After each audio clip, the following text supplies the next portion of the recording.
Yes, people. What's going on? Welcome back to the channel. Welcome back to Saeed TV. Hope you lot are doing well, man, on this glorious, glorious Sunday afternoon in England. I know we'll chat tomorrow and see what the weather's like over there, but big up to everyone who's here. Hope you're having a good day. And we're here to have the show Agree to Disagree. We didn't have it on Friday, but I thought, yo, Mo, Dan, are you around? Let's do it. Let's do it, man. So big up to everyone who's locked in. Big up to Mo. Early morning. What are you telling me over there? Alhamdulillah, everything is good. It's about to be 42 degrees or 45 degrees here in a Oh, bit. Like, yeah. so no street for me. Just staying at home, shows and Euros. Hopefully Switzerland win and Germany come second. Yeah, absolutely, man. So we'll get into it all in a bit. We got Dan, you know what I mean, scorching hot in London, I'm guessing. You know what I'm saying? What are you telling me? Yeah, mate, it's lovely weather. It's about time we got some of it down here, isn't it? So, yeah, nice to get the decent weather. Been enjoying the football. It's nice to get a bit of a break now. It gets a bit full on, doesn't it, for a couple of weeks. Then you get a bit of a break till just the evening. So, yeah, it's all good. Yeah, absolutely. Big up to Dan Potts, lead judges, and Drifty. They couldn't make it today, so apologies on that one. But we'll bring you a good show regardless, man. You know what I'm saying? So please smash a like on the video. Over 400 of you in the building already. But we've got to talk about Chelsea, man, because you know what, man? I think they're giving us content. They're giving us something to talk about because I feel like they want to dominate the transfer market. It's like, you know, when they say, you know, in an argument, it's not always about being the loudest. I tell you what, in the transfer market, it might be the fact that Chelsea are going to be the loudest here. And I think we just got a here we go from Fabrizio about Ian Matson. Here we go, confirmed medical completed, Dutch national team camp, and all details of contract agreed. Matson will sign a 6-year deal till 2030. I can't believe there's 6 years left till 2030, man. Flipping hell. Chelsea will receive 37.5 million fee. Omari Kellerman will join Chelsea in a separate deal. Before I come to you, Dan, I'm gonna get Judge Mo's kind of objective opinion because, bro, I'm just baffled, man. Judge Mo, well, what is going on here, man? Like, I actually think, to be honest with you, I'm looking at this thing and I think there's something fishy going on here. Allegedly, there's something fishy. Yeah, allegedly, yeah. To be honest, yeah, I know, everyone turns into a lawyer. I know you have to say allegedly, bro. Just use your brain. They are moving players between Newcastle, Everton, Aston Villa, and Chelsea for inflated prices. Youngsters that we never heard of. We never heard this name before. They're moving for 20 millions and 19 millions. At least Cole Palmer was one of the bright young stars. Who's gonna come to the shows finally and just say it as it is? They are trying to balance the books legally. They are trying to balance the books legally, right? By moving players around. Yeah. But that's fine. But we have to be honest with ourselves. This is something that is not normal. Clubs working together to balance each other's sheets. That is something that I have never seen. Maybe I don't know. Right? They're literally just working with each other, right? To balance the sheet. Also, Chelsea looking like a drunk man, to be honest now. They're looking like a drunk man. It's 4 a.m. The man is going home. He doesn't have the keys. He can't find the keys. He can't drive. His cell phone is somewhere on the bar. You know what I mean? Can't order a taxi and just keep pointing around to everyone going by. Do you want to drive me home? They're linked to everyone in the market. There are news that they're linked to Nico Williams. So they can't sign Olise because of the wages. And then the reports are saying they're trying to sign Nico Williams. This is a drunk man that doesn't know what to do. Todd Bowley, I know that on the side they are trying to balance the sheets, but in terms of the transfer market, I don't know what they're doing. Duran, Samu, I never heard of this Samu guy, by the way. Before I never heard of him. Yeah, he plays for Atletico Madrid. He's Alaves. He's linked to Alaves. He was on Nola Alaves, and he plays for Atletico Madrid. He's a youngster. He's a future player. He's 20 years old. Chelsea should have had enough from the future, guys.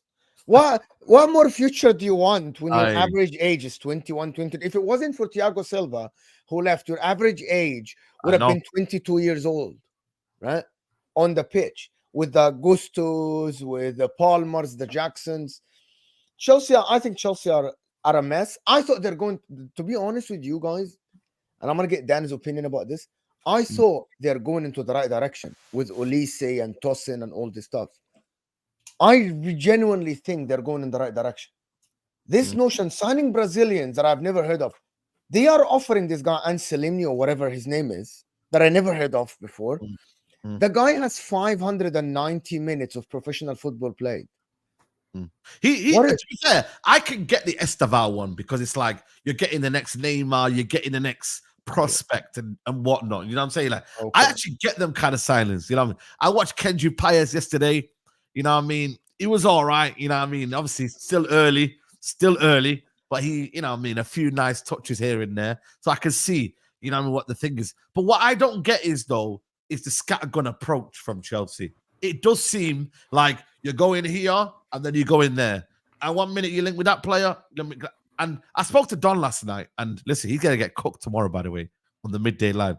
But he said, yo, it's different profiles. It's different. But you can't just be Dan, like, going everywhere, shopping everywhere. Like, it's not a good look, is it? Like, you know what I mean? If you're a Chelsea fan, you just want to know where your club's going. You want to know what kind of, like, where you're going, really. Let's be honest, basically. Yeah, I completely agree. I think just to touch on what you said about different profiles and obviously what Don's alluding to, I understand that they're different profile of players, but a profile of players for what squad, what style of play? Because we've had 4 different managers under Clear Lake Capital, and all of them have wanted different profile of players in their team. You know, like Pochettino wanted players in a similar mold to Conor Gallagher. Apparently, Graham Potter obviously wanted something different. Thomas Tuchel, Frank Lampard. Yes. Now we're looking at Maresca and what he's going to want. Like, there's no point signing these players for different managers, saying that they're different profiles. If one, you can't remove them from the previous manager and they're left in the squad over and over again. And 2, like, I understand an Estaval, a Kendrick Paez. I do get that, wanting to secure that. It's the same with Rodrigo. It's the same with Vinicius Jr. headed to Real Madrid. It's a similar strategy. And if that's how Chelsea were going on after youth players, I could probably buy into it. But it's the scattergun approach, talking about youth players coming in as first team prospects, moving into the first team, basically removing any pathway from the academy. I just don't see how that's going to work out at this moment in time, because these players haven't even got the minutes to suggest that there's the evidence there that they're going to be good enough for the first team. I want them all to do well. I want them all to succeed. But when you buy that many in that scattergun approach, it's not always going to work out. And Chelsea actually did it before under Roman Abramovich. We signed players like Lucas Piazon, Nathan. I can go on, like Kennedy. We've signed these South American players before. Yep. And they don't all work out. We did it with Dutch players as well. Players like Marco van Ginkel and Pasilic, obviously, is a player now playing at Atalanta. These are all players that Chelsea tried to do the same thing before. And I feel like it's when owners see a way of generating money, they go and buy the young talent and hopefully... That's the on. That's it. Hopefully they can sell them on. So it's happened before at Chelsea. It didn't work. We did it with all the Belgians as well. Don't forget Lukaku, Kevin De Bruyne, Charlie Musonda. We've done it. We've seen it all happen before. Charlie very Musonda good players, right? But now look at his career. Injuries obviously hindered him, and that's where football just has no guarantee. We're stockpiling youth. You know exactly, what I mean? Gael Kakuta. We actually got a transfer ban for Gael Kakuta.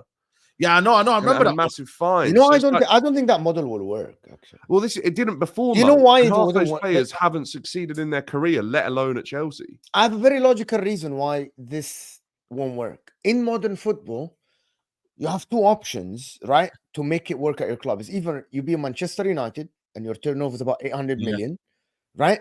Or you have to win, and you have to be on the picture. And if Chelsea go with youngsters and you don't win, your turnover is arguably about like 400, 500 million max, right? Your salary max without the European competitions. That exactly, and your salary is your wage bill. People think you lowered it, but it's still high in compared to your revenue. So you need to win to be able. These players, who is going to come and buy players from a team that is not winning? You need to win first. Like to be honest, why did Chelsea go and buy Cole Palmer? Because Man City are winning. By the way, Arsenal at the current moment, just think about Reece Nelson. Why can't Arsenal move Reece Nelson and Nketiah? By the way, they aren't an astronomical wage. Reece Nelson is 100K. That's not a lot. Yeah. Why not? Because at the end, you're looking at them and you're thinking, these guys cannot get a minute in a team that is not winning the league and not winning the Champions League. They aren't Real Madrid. They aren't Barcelona. You know what I mean? So nobody's going to Reece Nelson and say, yeah, I'm going to buy this guy for the amount of money you want. No one is going to Man United and buy Hannibal for the amount of money they would think they would sell a youngster. And you're not going to get Kobe Mainoo. Like Chelsea aren't signing Kobe Mainoo. You aren't signing Cole Palmer to sell. You're signing Cole Palmer to play. But these guys that come in from players that nobody watched, if they don't get enough minutes, why would the management think that they're going to sell them for profit? Ian Maatson worked out because he was loaned to Dortmund, and Dortmund did the Champions League semi-final. But that's not going to happen to every player. Do you know what it is, Mo? Do you know what it is? Let me just one name. Go on. Because he was at Inter, right? Cassidy. He was at Inter. Bright shining star at Inter, and Inter said like, no. Inter is like, Inter. We have this thing at Inter called "fuck them youth." Basically, we sell everyone, right? The youngsters. We sold them to you for like 15 million pounds. The guy didn't get a minute when he was loaned out. Came back to Chelsea. Can get a decent minute at Chelsea. If he doesn't play next season, played a lot of Leicester. And then why did you get him back? Because Pochettino wanted height in the midfield. So how much do you think under Maresca? Actually, the weird thing is under Maresca he actually played a lot. So he's now got Maresca again as his manager. Play? So, well, I don't know. That's down to Maresca, isn't it? If Maresca says he wants Cassidy to play, it's the same as Poch wanting Gallagher. Do you know it's up to the board. If Cassidy play, I don't think you win. And if Cassidy doesn't play, his value go down. Because I don't think Cassidy is ready to play first team football. No, he's not ready. Exactly. He's not. He did a little bit last season under Poch as well. He didn't play a lot, but he got every more time minutes he came on the loan pitch, at Leicester. So lost then. He looked I don't disagree. I watched him look lost. I watched him look like confused at what he was supposed to be doing and very rarely played in his correct role as well, I'd say. At times he was put out on the left and it's very confusing. I completely buy into what you're saying, Mo. Like, if you buy all these players, there just isn't enough way to have them all generating profit or all of them going up in value. Some of them will not be able to play, but it's like walking into a casino, walking up to the roulette table, putting money down on every single number and hoping that one lands and generates you the fat profit. And then you don't care about all the other ones because you're in the clear from one. And I genuinely think that is what Chelsea are doing. They're hoping that one or two of them they buy for 20 million and they go up to 100, 150 million. And then it clears the books for the next 2 years. And that's genuinely how I think they're looking at it. Yeah, you know what? I for me, I get this. The players you getting for the future, don't get me wrong. They're ones that I get. But the ones, like I said to you now, what you're doing right now with these transfers, the striking options that you're going for. I mean, Jonathan David in 2024. You know what I mean? Like, bro, I don't know if you've watched a lot of him, Dan, but he's not the guy that you want to be going for. He's not, unless you're saying that Nicholas Jackson is our top level striker and he's our number one. Then he becomes back up to Jackson, right? What are we looking at, by the way? With are we looking at 10, 15 goals a season with Jonathan David? Like last 3-4 seasons? He got 16 goals. He got 16 goals last season. I think the season before that was probably his best season. Right. I think, I think the hype's kind of died down on him, hasn't it? So now you're going in and taking a risk that he could still be the player everyone thought he was going to be. 24 goals last season, 19 goals this season, 15 goals the season before that. But if you said, Si, that Jonathan David was a Conference League striker and a top 7 Premier League team striker, he'd fit the profile for Chelsea, wouldn't he? Because that's where we are at this moment in time. Like if you were saying he was, but bro, his overall play, man, is not great, man. I'm telling you. But is he Conference League level? Is he top 7 in the Premier League level? Like, but you want to move up from that. Yeah, we do, Mo. Well, Mo, Chelsea fans do, but the board aren't showing me that they do with the players, like the players that Saeed's suggesting that we're being linked to, like, and he's talking about, they don't move Chelsea up the table. They don't even put us in a position to compete with people in and around us in 7th, 8th, 5th, 6th. Like they just don't. You can't be signing and being linked to guys from Atletico Madrid who have been on loan to Alaves and have got like 3, 4, 5 goals in their whole career. Kellerman obviously coming in from Villa for a hugely inflated fee to get us around PSR rules that are absolutely killing the Premier League, by the way. Like, it's Chelsea are in a weird situation at this moment in time. And I just don't see... I feel like the board are ambitious, but they're forgetting about the here and now. And that's what I think Yeah. the issue is that they're going to get caught out when the finances come around in 2-3 years of shit seasons. They're going to go, wow, look, we've only made this amount of money by not succeeding now. And then in a couple of years' time, when all these potential players start to blossom, we might be in a better position. But I don't know. I'm not sure. If Jonathan David is the striker that comes in, he's on a better level than the guy from Alaves, but he's just still not at the level that I think Chelsea Football Club should be looking at if they want to return to winning trophies. If they don't, then fine. A player like him probably, if he went to West Ham, no one would bat an eyelid. If he went to Brighton, people go, oh, that's quite a good deal. Yeah. So if he comes to Chelsea, it doesn't surprise me because Chelsea basically want to be Brighton. Yeah, I mean, I don't know. I thought you're going to the right direction, like this Olise deal, the Tosin deal. And I thought Chelsea are looking scary now. And then the talks about you, there is the Openda talk, you know, like that. Even I'm going to say maybe Sesko. But now you're going towards Duran, Samu, Jonathan David. I'm like, what are you doing? What are Chelsea doing? You're going from Olise to someone I don't think can take you to the next. Jonathan David doesn't even start over Jackson. You need someone. No, he doesn't. He doesn't. You need someone to start over Jackson. Jackson's going to play on the left, unless Jackson plays on the left. What about Nkunku? And Nkunku. What about the 55 million pound Nkunku, the superstar of RB Leipzig? Yeah, but I guess it's going to be a squad. You're building a squad, I suppose, and they want to build a squad in that regard. You know what I mean? So, I believe they're trying to build a squad that's ready to compete, and they want to, dare I say it, get into that top 4 and establish themselves. You know what I mean? Because last season wasn't good enough, man. They have not been in the Champions League, Mo, for 2 years. They have not been. I want they will possible to go and get in there. And also, Nkunku is not someone that you want to rely on. You know what I mean? He's been injury prone for the past 3 or 4 years. Sell him then. No. I don't think you sell him. I think for me, because here's the thing: if Nkunku is fit, he has to start.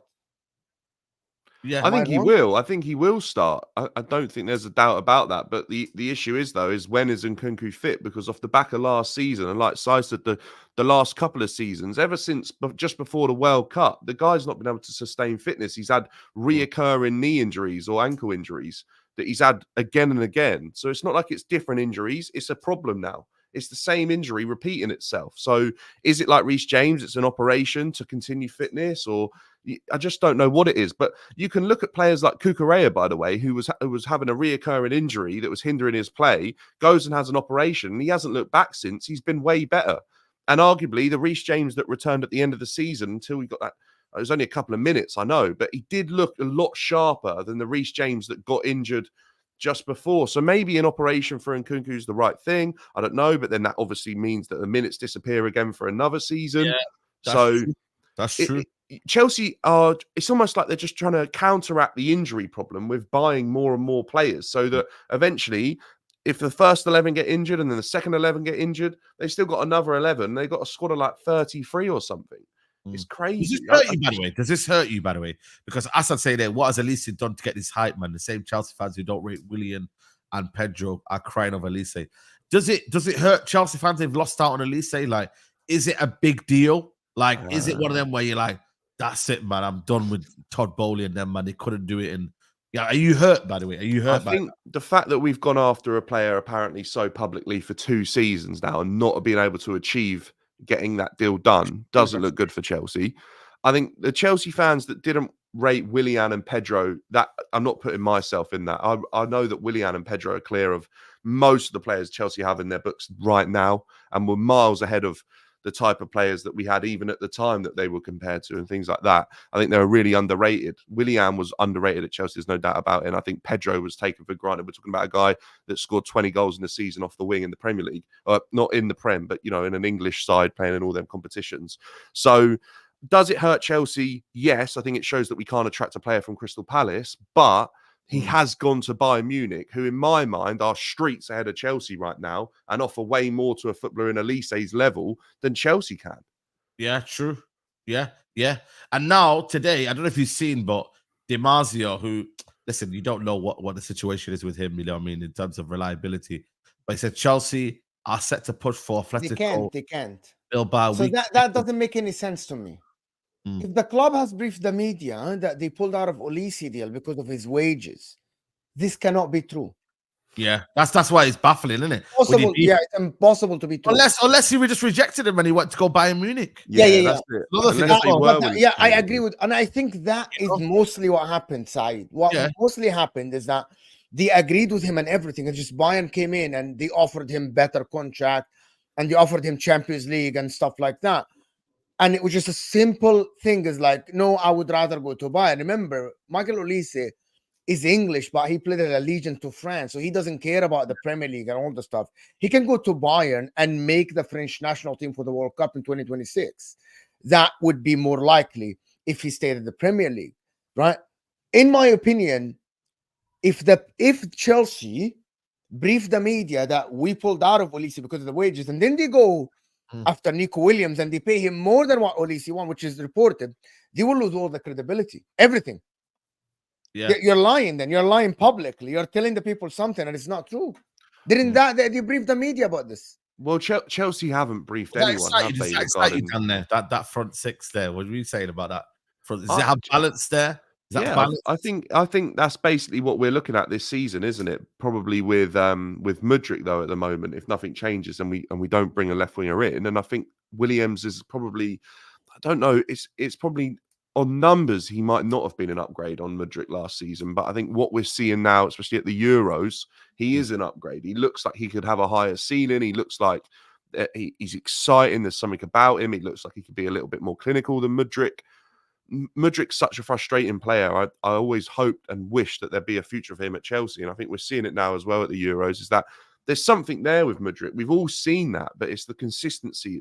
It just isn't there every single game, and I feel like Nico Williams might be able to bring in a better level of consistency. But he's exciting, and the issue is though, and I think Mo is alluding to as well, is how much he's going to cost in terms of wages. 5 million. Anyone coming from Bilbao is on high wages because they don't spend money on transfer fees. They put all their money into keeping their players. So that's why Ika Munian never left. It's why Anaki never left. Yeah, it's why players go at a very young age from Bilbao, or they don't go at all because the wages they're never going to get anywhere else unless they exceed the levels of Bilbao hugely. It's like Bournemouth's manager Areola. He was at Bilbao for a long, long time. I think like 400 games. So these players don't leave unless they exceed to a level. So, look, Nico Williams has obviously got the spotlight on him now. And if Chelsea are willing to pay that, like Mo says, all of a sudden, this wage structure that we had for Olise has gone out the window for Nico Williams. Surely you'd pay the money for Olise, who is a little bit more proven than Nico Williams.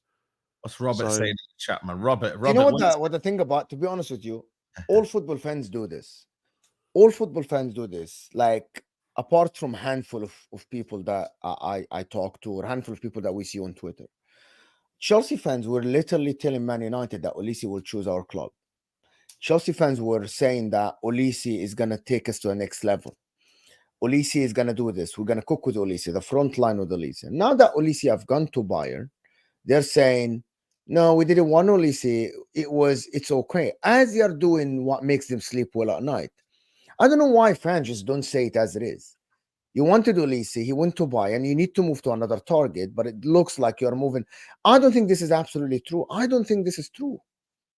Yeah, current package too expensive. Release cost over 58 million and taxes with main payment up front. A salary request considered too high. Yeah, it's exactly. He's never gonna move to Chelsea. They can't. If he said no to Olise, Sterling, man, get rid of Sterling, man. You know what I'm saying? You can get the fee there ready. Unless Chelsea have like learnt their lesson from Olise, you know, and they learn it quickly, and they go right. Hang on. But the issue is is that when this board first came in, they coughed up the wages for Koulibaly, Sterling, like Cucurella probably. And a few, I don't know. I'm trying to think. Maybe different approach, Different approach, right? So then they went, oh no, they haven't worked out those players who we thought were proven. So now we're going to go for young ones and expect return in a few years' time. But they're just not striking the balance. They need to be signing young players. And if they were improving the current team and signing young players, I think Chelsea fans would be a lot more happy and have a much clearer idea of where the club are heading. But because it's like so heavily focused on one, then so heavily focused on the other, it's not really worked. The players that they bought in to give instant impact at the time, they've not really worked, have they? And Kunku was obviously one of those who joined a little bit later on, but Sterling hasn't exactly succeeded. Koulibaly didn't succeed for very long. Cucurella is one of the only ones now that seem to be getting to a level that would be acceptable for the amount that's paid. But even then, it's just a mess. And I just don't see us paying the wages that someone like Anaki is going to cost. And someone said in the chat as well that obviously Kepa left and Laporte left, but what's that, 140 million in fees combined for both those two players? I think City paid about 60, 70 for Laporte, and Kepa was about 60, 70 to Chelsea. So like, they're not selling anyone on the cheap, Athletic Bilbao. No. But then again, it's like, you know, Arsenal after him. I think Arsenal, to be honest with you, need him more than Chelsea, if I'm being honest with you, man. I think Arsenal need a left winger on that side. I think, you know, Arsenal don't need a left winger unless they sell a left winger. They have two. Who? They have Martinelli and Trossard. Yeah, but Trossard, I don't think he's a winger, man. I think he's more of a second striker. He's like a Jota mold, isn't he? Like, yeah, Jota mold. Yeah. He's more like, I don't think he's an actual winger. And no, he's not a winger. He's just but for me, he's considered the left side because the central is Kai Havertz and Gabriel Jesus, unless Gabriel Jesus moves to the side. Yeah, in the chat, Arsenal fans, let me know if you need left winger, because I believe they do. If they go and get Nico Williams, that would be top. I actually think Nico Williams will improve, but you have to sell someone. I still think they need someone to be backup for Kai Havertz or ahead of Kai Havertz. Just one of who's going to be the second striker? They don't have anybody. Nketiah is going to be sold, and maybe Gabriel Jesus will be the right winger. Maybe I don't know. Like, I think Arsenal also as well. Like, there's Nico Williams. There was the talk of Gyökeres. There's Osimhen. Gyökeres. I mean, is that even happening, man? I don't think that's happening. Man. Genuinely, man. What like people as I say this done deal? It's like, bro, like big to Gyökeres. I'm telling you right now, with me, like, I swear that I've never seen so much hype for a player. Yeah, I get it. He scored unbelievable goals in Sporting Lisbon, but bro, like, people just to chill out, man. Do you know what I mean? Like, what is his release clause? 100 million? 100 million. Yeah. 100 million? Is it actually 100 million, guys? Let me know in the euros. Chat. People said 100 million euros. That's what they said. 100 million euros. So what? 85 million. Yeah. Do you know what I mean? So I just look at it from my point of view of Arsenal, for me, need a holding midfielder in when Partey leaves. And then I look at them in the left back position. I think they need a left back, to be honest with you. And then a backup striker to what's it called? To Havertz. Big up Lee for the raid, man. Big up Lee for the raid. Appreciate that, bro. That's what I mean. Like, we look at Arsenal and we look at Arsenal and we say they need this, they need that. But I'm looking at the team and I say they have two left backs. Yeah. Zinchenko and Timber. They have two right backs in Tomiyasu. Oh yeah, forgot about Timber. Forgot about him. Exactly. And it's like we are sitting here and we talk to Arsenal fans, and some of them, they say, yeah, we need left back. But are you going to get a third left back or are you going to sell someone? And this is why I'm feeling like they need to sell, and not because of the money thing, just they need to sell, because you're not going to go to the season with like three left backs and Kivior, who played left back as well. Maybe you need a center back. Man. It's true. You know, I think Zinchenko forward go, line, though, isn't he? if we count, but okay, but you aren't going to sign a left back and where are you going to put Zinchenko in the reserves? You paid 45 million for the guy or 40 million for the guy. He cannot be on the reserves. He needs to be in the squad. They'll sell him though. He'll definitely move on, I think. But that's what I mean. Oh, there is Tierney. Kieran Tierney still on the books. Nah, he's injured though, and he's again. Yeah, but again, we're moving like FIFA. When someone is injured, I'm gonna get like 3-4 left backs. You know what Arsenal needs? Arsenal need midfielders. They definitely need midfielders. Who in the market though? Who in the market? Kimmich. Kimmich on the market. Kimmich, but he don't want to leave. Apart. Oh yeah, I seen that as well. Pletty go today. He wants to leave. Yeah. He wants to leave. Yeah. Go on, say that again. He wants to leave, but because he doesn't want to sign a new contract, I think, and he doesn't agree with the board or something like that. And it's kind of crazy, the situation. Shit. He has 1 year left. Huh? Pascal Gross is going to Dortmund. What a signing that is, That's a great signing. What a player, man. Great signing, man. Bro. Great. I would have taken him at United, man. I know he's only, I think he's, how old is he now? Got to be 31, 32. Oh, 33. There you go. 33 is he? Yeah. I swear down. Wow, I thought he was younger than that. Yeah, he's 33. Damn. He just turned 33. Solid player, though. Like, well underrated. Solid player, man. Good player. Very underrated player, man. But they're about to get him. But yeah, this one here, his advice, sporting background, or Joshua Kimmich officially still no agent. Club that want him to call him directly. Only 5 clubs are still in consideration for Kimmich now or 2025. Man City, Liverpool, Arsenal, Real Madrid, and Barcelona with about 20 million gross per year. He's one of the absolute top earners at Bayern. Jeez, 20 million a year. Damn, no agent, by the way, as well, takes all the fee. Like, that's bro, crazy. that is crazy, man. There's a couple of players, they've set up like their own website and stuff. They don't have any agents. I think quite a few are coming from Germany doing that.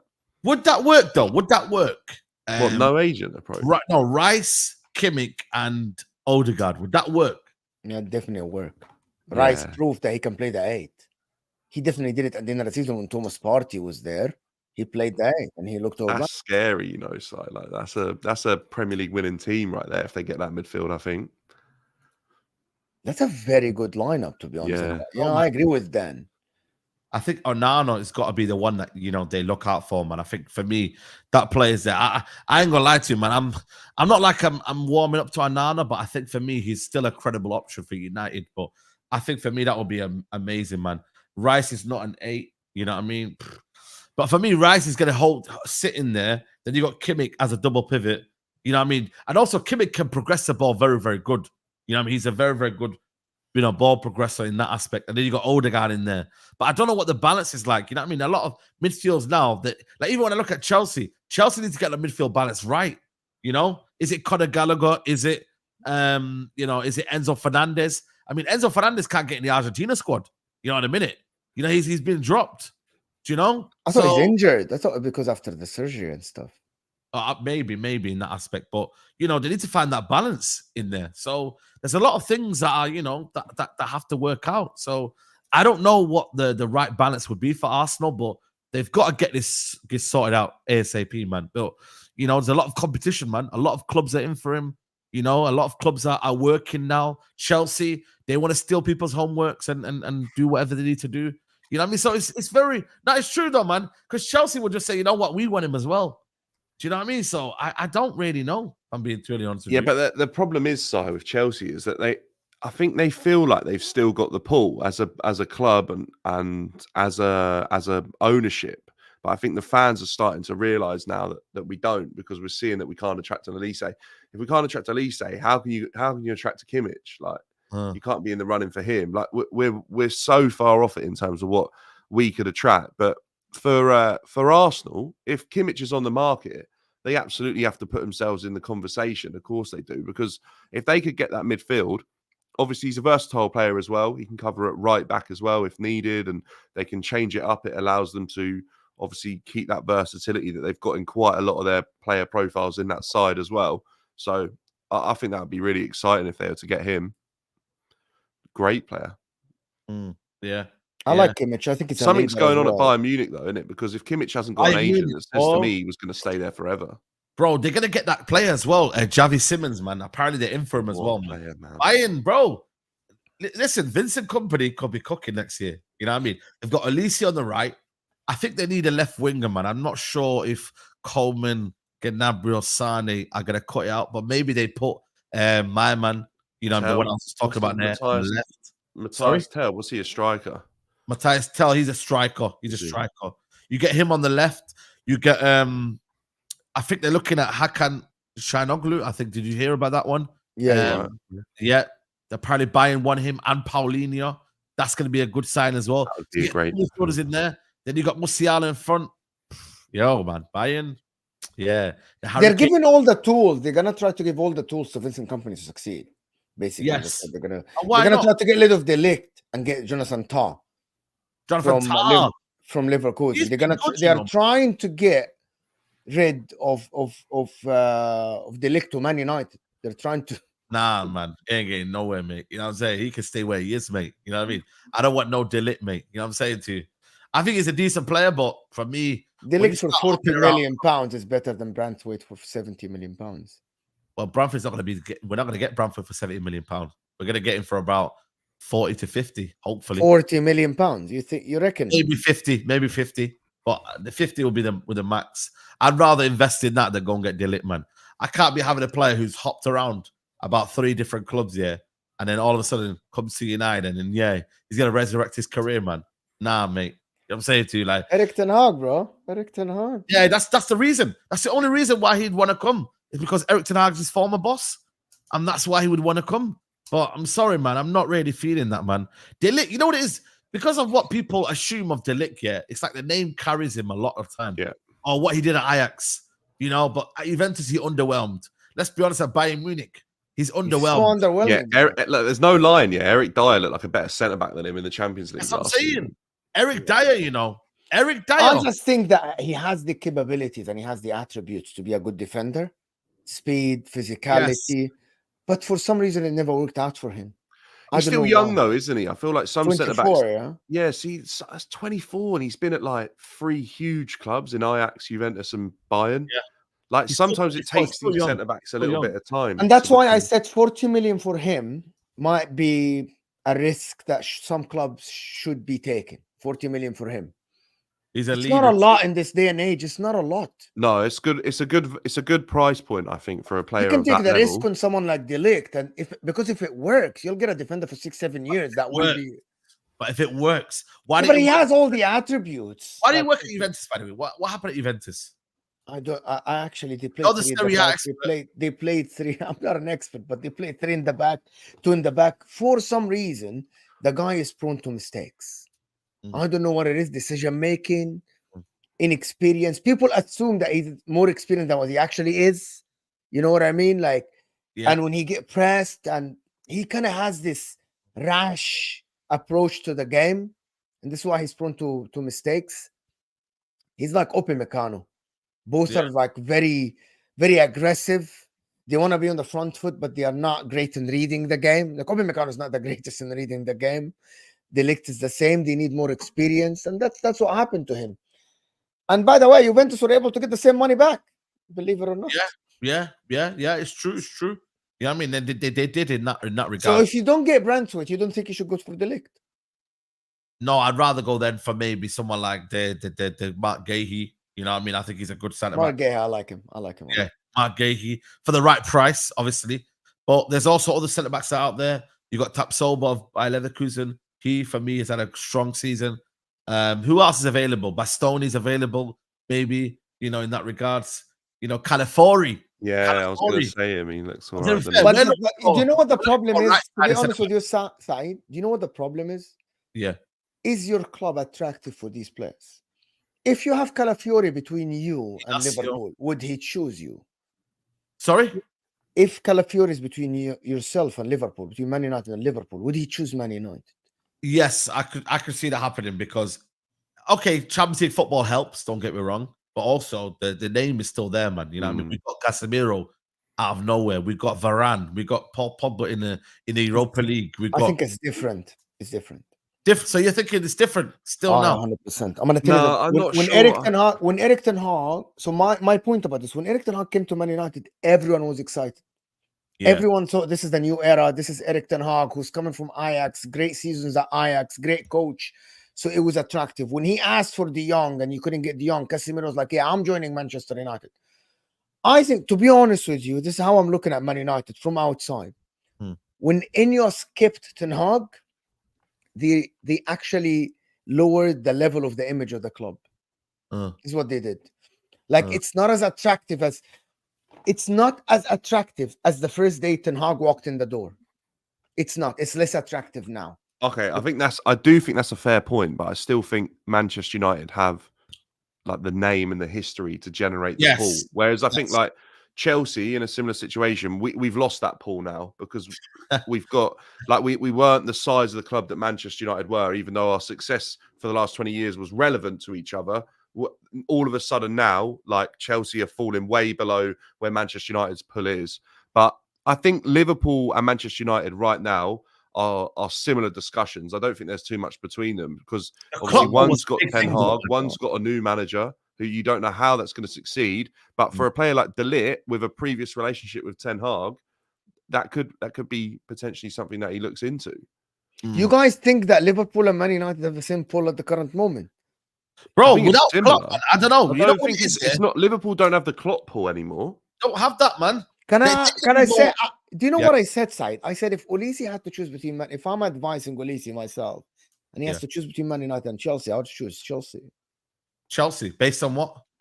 The team looks better. You have a lot of holes in your team. You already have a failed horse in Erik Ten Hag that I can't bet on. That failed horse. That horse need to prove to me. Unknown horse in terms of based on the manager rather than the actual club and Ineos. And the man. I'm basing it on two things basically: the manager, right, and the team. Looking at the team themselves. If I'm Olise and I'm joining Man United still have a lot of holes to fill. If Olise joined Chelsea, he takes that offensive line to a next level. I think it is United's looking at it. When you look at United's right wingers, apart from let's say Ahmad and I don't know if Sancho's coming back or not, but Anthony's not been good enough. You know what I mean? You don't really have anyone else on that right hand side, so he'd be actually coming in and becoming the starter for United. Do you know what I mean? And he's a United fan as well, which is a massive big thing. At Chelsea, do you know what I mean? Let's be honest, man, but the way they're going on right now and the scattergun approach, man, he could be there 1 minute and then next week, they're going to buy the next. Do you know what I mean? Brazilian wonder kid. I actually don't think Man United is that attractive as you guys. The only thing is Todd Bowley, though. Like at United, we don't okay, we might do the shiny toy thing, but Chelsea are doing it to a madder, a crazier level where but that's why when I said Olise, I think Olise was a good approach. Now it's different. But when they were linked to Olise, they were talking to Julian. They were talking about Julian Alvarez. But I think Man United don't have stability as well. What are you guys talking about? Dan Ashworth is still 10 months until you get the guy who you want. Yeah, but do you not think they're on the phone? Like, come on. Of course, Dan Ashworth's gonna pick up the phone, isn't he, on that encrypted WhatsApp line and discuss some stuff. Like even if Newcastle aren't gonna let him have him, I'm sure he's advising. Guys, wallah, man, you guys think Man United are like, if I'm a player, I'm not joining Man United at the current moment, especially with that decision of keeping Ten Hag. That by itself proves to me that this management. But this is where we're doing it wrong now. This is where now things will have to change because now it will be the club buying players, not the manager. That's where the control has been taken away from him. I wouldn't advise any player to join Man United until they are proving me wrong. It's the other way around. Like, I think Chelsea is the same. As Chelsea need to prove people wrong. But I'm looking at Man United, that decision of keeping Ten Hag after interviewing every other manager. Arsenal, let's see what Arsenal do something because they now are meant to be challenging for the league. Let's see what pull they have. Do you know what I mean? Because right now, apart from that Declan Rice deal, they need to show why they're a big club as well. Yeah, I want to see Arsenal flex their muscles as well. Because let's be honest, the Nico Williams deal and the Kimmich deal is the thing for me. I'm looking at these two. I want to see what they're about, man. I want to see what Arsenal really do in terms of, for me, Arsenal's next step now is to be like, yo, we're coming in for these hot talents, man, and these players are going to come in and make a difference into the first team.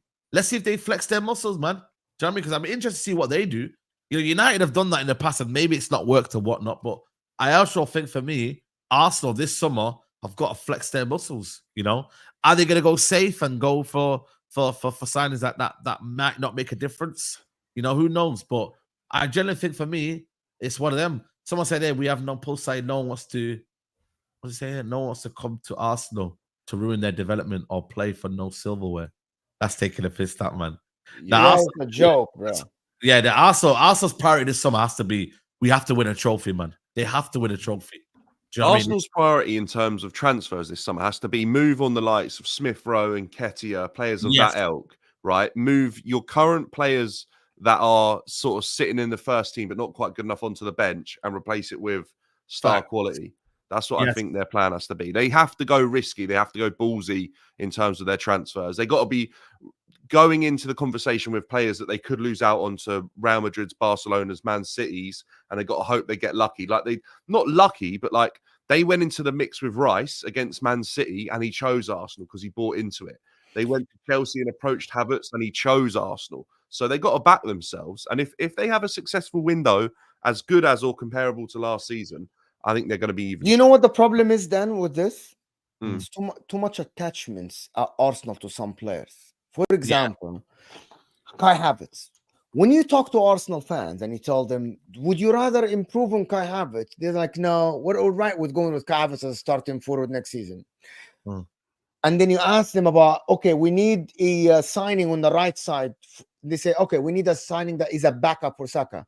How can you go to a top talent? For example, I'm just going to give an example. If you go to Nico Williams or you go to Olise, right? And you tell them, by the way, or you're going to Kudus, you're going for it. You tell them, come in, play on the right side, and you're going to be a right-sided winger. They're like, behind Saka. With all due respect, Saka's great, and I like Saka, right? But I don't think the top talent that you're talking about, Dan, will go to Arsenal knowing that Bukayo Saka is the starting guy on the right side. They just won't. It's if Cole Palmer told Pep Guardiola that I want more minutes and he said no, and he had 600 minutes in the Premier League at that time, do you think top players will be going to Arsenal being behind Kai Havertz? With all due respect, or behind Bukayo Saka is fantastic, right? But Kudus is not going to go to Arsenal and be behind them. Yeah, but Mo, that comes from the mentality of the fan base. I don't think that message is coming from Arsenal and their managerial staff at all. I don't think it's coming from their board. It's coming from the fan base. It reminds me of Spurs with Harry Kane. Like, they always said, oh, no one could come in to compete with Harry Kane. We always need a backup. And then as a club, they set their standards lower and always look for that Janssen or someone to come in as a backup, even Richarlison, players like that, right? But then Arsenal can't afford to do that. They have to look at Bayern Munich. They've just got, at least it could have come Chelsea, guaranteed himself right wing, played every single game that he was fit and available for, and played every single game. Then he's gone, nah, do you know what? I don't care that Leroy Sané is at Bayern Munich. I'm going to bench him. I'm going to show the world that I'm better than Leroy Sané. And that's someone needs to come in with that attitude and go, I don't care about Saka. I'll bench him. True. And that's who Arsenal need to go after. They need to go after people with elite mentality and winners. And the fans themselves, because of their preciousness, like you're suggesting, towards certain players, right? Like Saka. They love Saka. He's homegrown, blah, blah, blah, whatever. You know, as a Chelsea fan, if we go and sign someone that betters our team than Conor Gallagher or Mason Mount or some of that, I don't care, because I'd rather win and have them as part of the squad than keep them and treasure them and never succeed. And I think that's where Arsenal and Spurs fans are. They need to try and move on to become a more elite club in terms of their mentality. Huh? You're speaking like a fan. Here's the thing about it. Saka is Arsenal's star boy. Saka is Arsenal's front. Yeah, but he's not irreplaceable if they go and find someone. But hear me out. The players that are going to Arsenal know that Saka is the guy. They know that. Yeah, but like, you're watching the media. Is guaranteed to be Bayern Munich. Saka is going to be the starter for Arsenal. Yeah, but if you're better than him, you don't care. If you're better than him, you go and play. That's true. But I don't think players think that way. They do. Of course they do. Look at Michael Olise. That is the perfect example. It's happening right now. By the way, there is a massive difference between Leroy Sané, who sat on the bench for Bayern, by the way, Serge Gnabry, who sat on the bench. That's all right. That's completely different than Bukayo Saka for Arsenal. Bukayo Saka, no matter if they sign Olise, it doesn't matter. He isn't, because he is their poster boy. He's the one that sells jerseys. He's the one that sells shirts. Who would be an upgrade on Saka, do you think? Who would be an upgrade in world football right now? Who would be an upgrade? There isn't too many, though, is there? There is not a lot, to be honest. Like, I say now, Real Madrid wanted to sell Rodrigo. Would that be an upgrade? He might battle it with Saka. He might be an upgrade on Saka. Yes, he might be. But to be honest, Saka on the right side, Arsenal is doing a fantastic and a great job. People don't like him. Okay, so here is the thing about the backup, though, Saeed. This is why your scouting system need to be absolutely spot on. Yeah, in terms of getting the right guy to be win, because the drop from Saka sometimes to the Reece James and the drop to Nketiah is so much. You need the right guy on that right side, and you need versatile players. Like, for example, I'm going to give you an example. This is Bernardo Silva when they signed him from Monaco. Bernardo Silva is not only a right winger, he's not a number 10, but he's a versatile player. You need the right signing for you to be able to play a 10. Like, for example, if Arsenal went for Cole Palmer last summer for £35 million, Cole Palmer can play in an Odegaard place sometimes. can play right wing, can play false nine, and he did it at Chelsea. He's a versatile player. That's scouting. That's when you go, you don't get the superstar, which is already going to demand. By the way, Kudos from Ajax would have been a fantastic signing, because Kudos from Ajax wasn't going to look at himself as someone that I'm going to start. Kudos now, if you sign him at Arsenal, he's going to demand a starting place. He's going to demand guarantees. Players do that. But when he went from Ajax to Arsenal, he wouldn't have asked for, well, I need to be the starting position. I'm going to give you an example. This guy that he signed from Leverkusen, Diaby. If Diaby was to sign for Arsenal, for example, Diaby wasn't going to go to Arsenal and demand the starting place tomorrow. He wasn't. He was going to be, I'm going to battle it. I'm going to sit on the bench. I can play left. I can play right. This is scouting. This is scouting. You don't have to go for the superstar. You can go for the levels below that can become superstars with time. That's true. Yeah. You can do that. And arguably they did that. They looked around the league and thought who was suitable. And a player like Trossard, who screams versatility across the front three, amazing and comes with a really good attitude that if he doesn't start every game, he's okay with it. But when he plays, he's exceptional and he's at the level required. And you can go for players like that and scout and find those type of players. You can also go and get on the phone to a Kudus and say, look, we want you. We want 2 elite players in our right wing position, because we know that that's where we favor our team. That's where we dominate possession on the right hand side. That's where most of our goal contributions come from, that right hand side. If Saka can't play, we need we need someone who is good enough, right? So then you go and get on the phone to your Pedro Netos, your Kudus, your players of that kind of level, and say, look, Saka's a great player, but the competition's open. It's there. That's like what they did with Raya and Ramsdale. They basically said like the competition's there. That they want. But bench Ramsdale. Yeah, but Chelsea did it years ago with Cech and Courtois. And they both played half a season each, pretty much. And then whoever turned out to be the one they wanted to keep, they kept. Like, you give the opportunity there to say go and compete. And if Arteta, he don't care. If he feels like he can find a player that's better suited to his system than Saka, he'll move Saka on. Because he's the same ilk as Pep Guardiola. They'll move players on if the player 1 doesn't want to stay, or 2 they can find someone even better to their system. Yeah, they just restart, they refresh. Look at Pep. No one would have seen him selling Sane and Sterling at that time. And he just went, off you go, both of you. I'm restarting. Pep is different. Pep is a different level in terms of... okay, but they learned. Arteta's been cut from that cloth now, hasn't he, as a coach? I'm gonna tell you how I see the difference between both clubs, right? If Pep leaves, Manchester City's marketing level and stuff go down. Pep is, in my opinion, the superstar. And everyone else, including Kevin De Bruyne and Haaland. He's a superstar. It's Pep's team. For Arsenal, Arteta's good and everything. But it's Declan Rice. It's Saliba.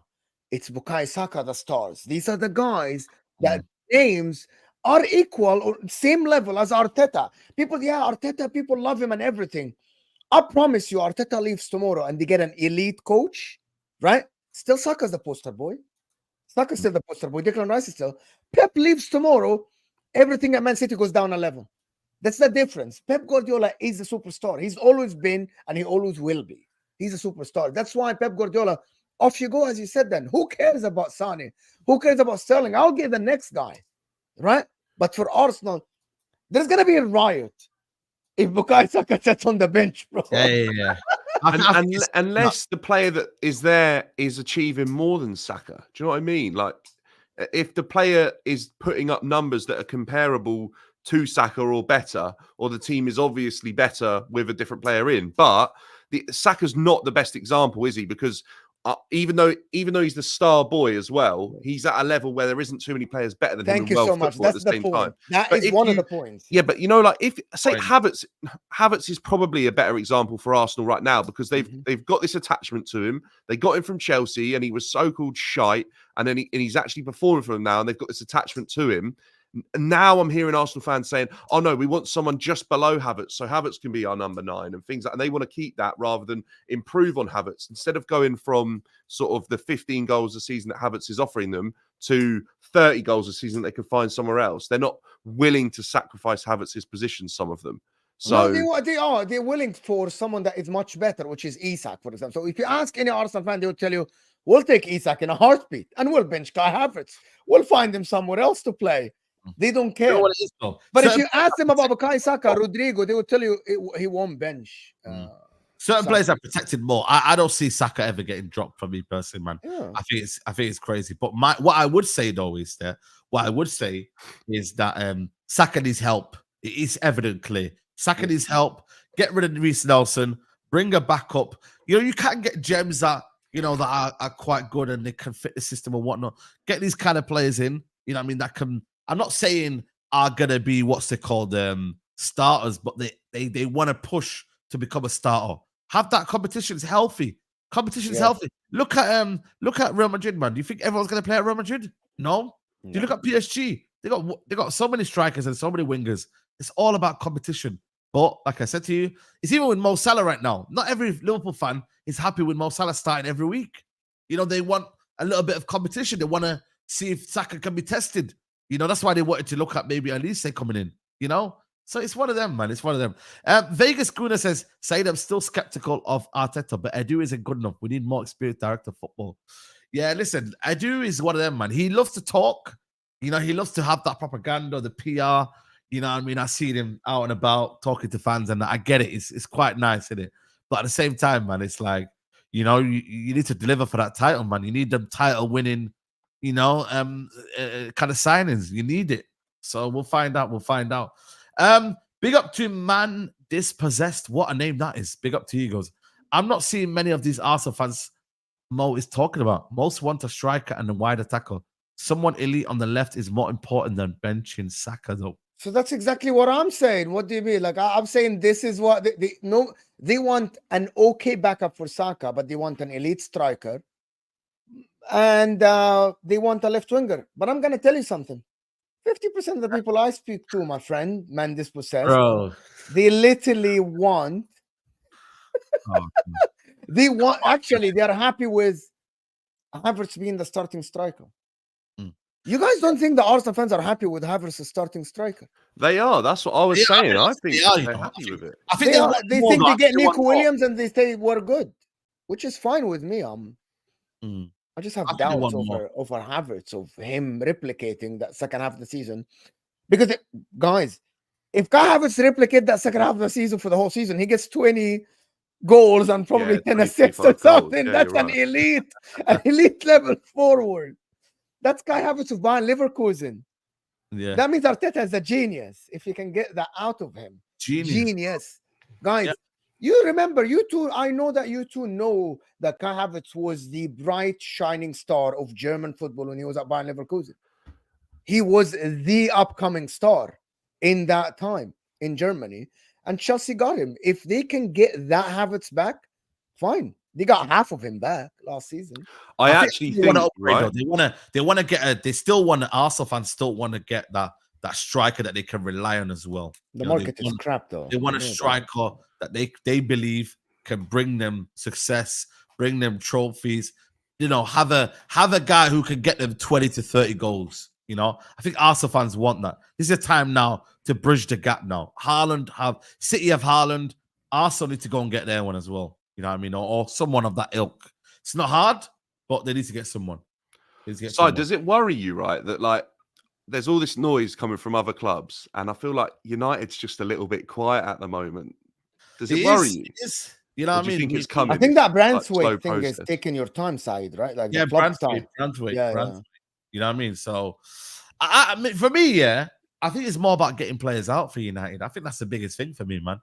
I don't think right now it's one of them where we need to be getting, don't get me wrong, we need players, but we need to get also players out.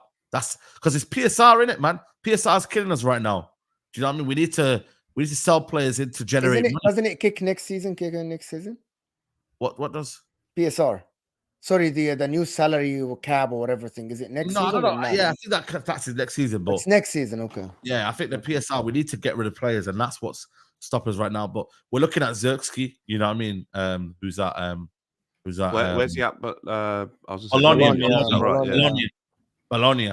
You know what I'm saying to you? So I think even Arsenal are linked with Zirkzee. So There's a couple of clubs that are linked with him. Yeah, I think he's a good signing. I think he'll be a good player. Do you know what I mean? So yeah, our first signing was on July the 5th. Yeah, it's crazy. And that was Mason Mount. I think it was. Was it Mason Mount? I think it was Mason Mount.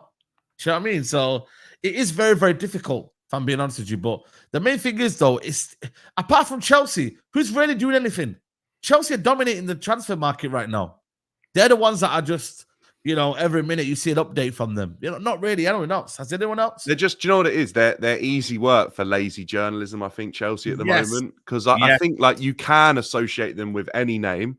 I think the issue is, though, which is going to make it difficult, is like, look at it. The Nico Williams links come out this morning, and within like 3 hours has already died because people are suddenly realizing that Chelsea just can't stretch their wage budget, apparently, or their wage cap that they're putting in place to the level that's going to be needed to attract bigger names. So it kind of is going to just kill stories now. But yeah, I was just kind of wondering, like, I thought we were going to be looking at a new sort of structured Manchester United and how they were going to act in the transfer window, and they were going to get things done, and they were going to they were going to land some statement signings. But obviously, I think with Copa America and the Euros, like you said, PSR as well, it probably slows things down rather than speeds things up, doesn't it? So yeah. I mean, I don't know what Liverpool's agenda is right now in terms of their signings. I don't know what they're looking at right now. What do they need? Does anybody know? Mo, do you know what they need right now? They are looking for a center back, left center back. Diaz going to Barcelona. Diaz. Barcelona are looking into Diaz. They want to move. For some reason, someone at Barcelona is convinced that Diaz is better than Rafinha, but I don't know why. But Diaz better than Rafinha. They want to move on Rafinha and they want to get Diaz in. And I don't know who. It's Deco. Deco has this thing. The Frankie de Jong situation is not clear. Nobody knows at Barcelona what is happening. For Liverpool, they're looking at center back DM. They were looking at a DM. And I actually think Kimmich would work at Liverpool, to be honest, in that DM. Yeah. Palhinha would work. DM center back is what we need. I think left center back, which is the Calafiori guy. Calafiori, and they are looking for a DM. That's what they're looking for, and a replacement for Diaz if he leaves. Yeah. So what they that's that. To be fair, that's not too bad, Maybe a striker. Do you reckon they need a striker? Okay, they need a striker, right? But they have 5 forwards at the current moment. Yeah. And for some reason, I think they need 6, but they want to move one of the guys to stay with 5 forwards. Salah, Gakpo, Nunez, Diaz, and Jota. That's what who they have now. So maybe one more. But again, the market stinks for a striker. Who are they gonna get? If Arsenal can get a striker, nobody can get a striker. Newcastle are going for Calvert-Lewin.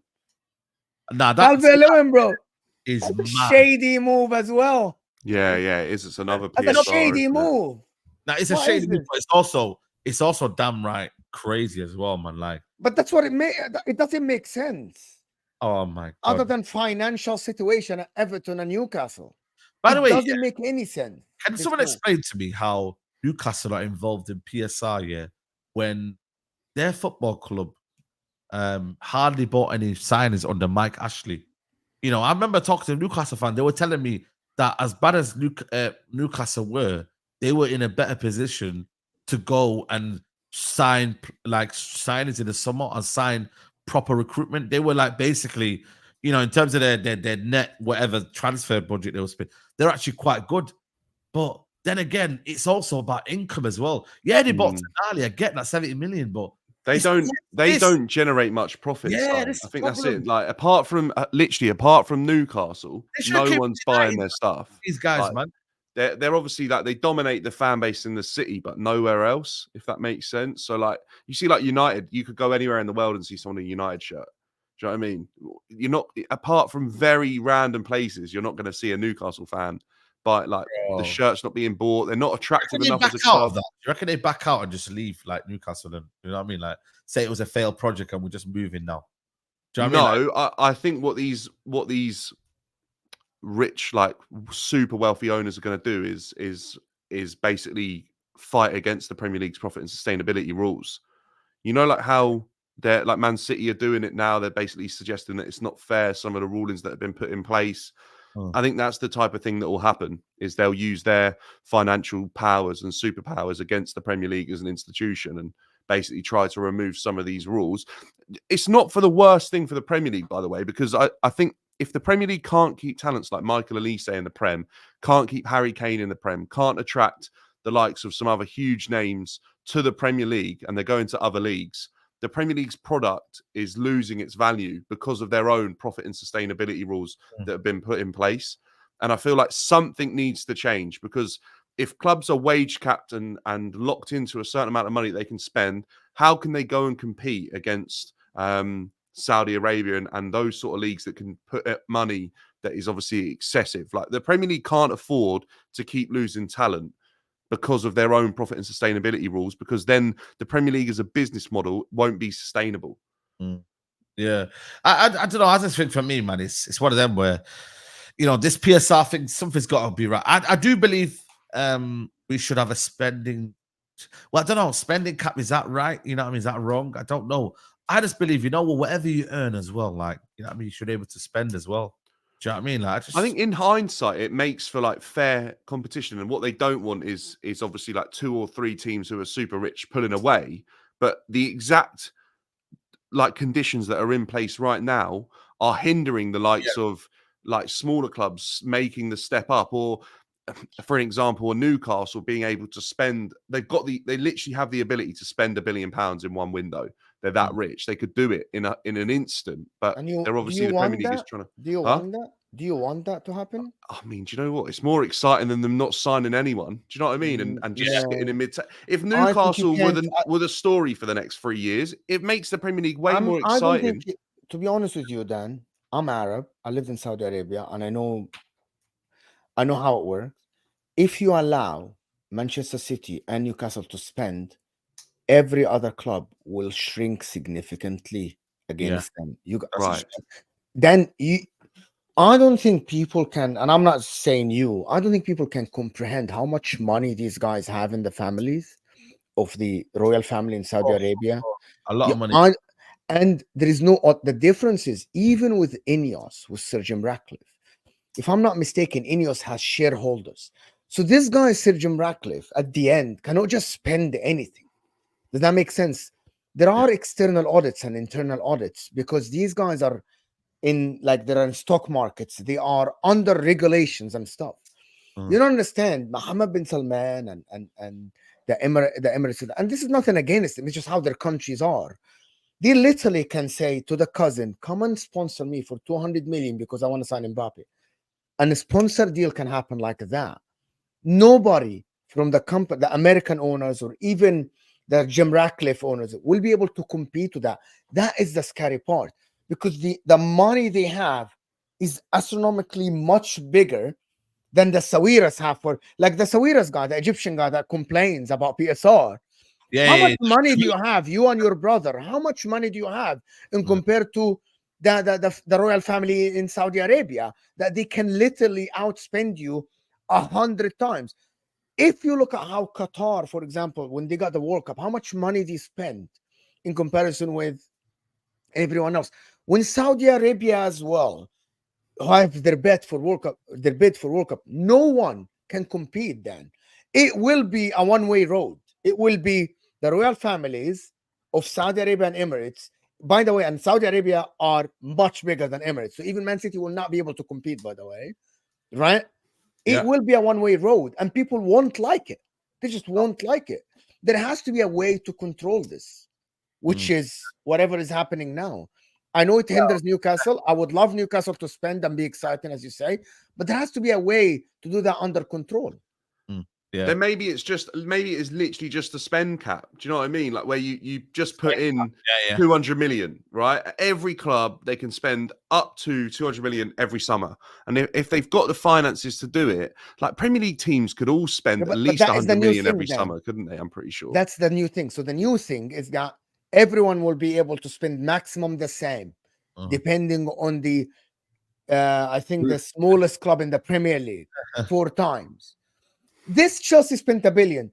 Guys, you don't understand. Yeah. £1 billion at the end. They sell well. They sell well. They sell hotels. They sell so, and that is the loophole that they've got around. And $1 billion is fair. Saeed, you know what I'm talking about. $1 billion is not Saeed. $1 billion. If you allow Saudi Arabia to spend, guys, again, you're talking about $1 billion, right? If you allow the Saudi guys to spend, it's not going to be $1 billion. You don't understand. The market will inflate massively. The likes of Olise will be 100 to 150 million because they can just outspend everyone. They just don't understand it. I don't know how many times I have to explain. Just go to Saudi Arabia and ask Saudi people, how do you think the league can have a budget of 100 billion in the next 6 years? 100 billion, not 1 billion. Yeah, but even you know the Saudi league, by the way, do you reckon they're going to spend a lot of money this year? Saudi league, we don't know, but they look like they are. The rumors from Egypt and from Saudi Arabia is that they are preparing another mega bid for Mohamed Salah. I'm like, what? Another one? They need to come in for Bruno and them, man. Hopefully, man, or someone in United, man. You know what I'm saying to you? Bro, no one is buying your dead players, bro. I feel like they have to. No one is buying your dead players, bro. If Saudi Arabia don't go as big as they did last summer, this summer, if they don't do it and they're not able to attract people, then it's going to obviously hinder their product of making the Saudi Pro League obviously one of the top 5 leagues in the world in the time frame they wanted to do it. They have to go in as hard as they did last summer and attract the same amount of players. They've just got to do it. Otherwise, people go, oh, where did they go? The hype just completely dies off. Yeah. A couple of super chats say, guys, 1.3k here, and there's only not even 500 likes, man. So that means over 1,000 of you are just not even liking the video. Come on, guys, help us out. Off Meta Professor, he says, do people realize Rui Pinto was found guilty of stealing data, doctoring it, and then trying to blackmail people for it for money? Sounds trustworthy. You know, for me, yeah, listen, I'm not really getting involved in all of this stuff. You know what I mean? Rui Pinto and all of that. I just want to know when the day happens. I'm going to celebrate. I'm going to do a 12-hour stream. I told you people, we're going to do a mad stream. We're going to do a whole day of celebrating that City got charged, and then that's it. For now, I swear that I just can't be bothered talking about it. But listen, it is what it is.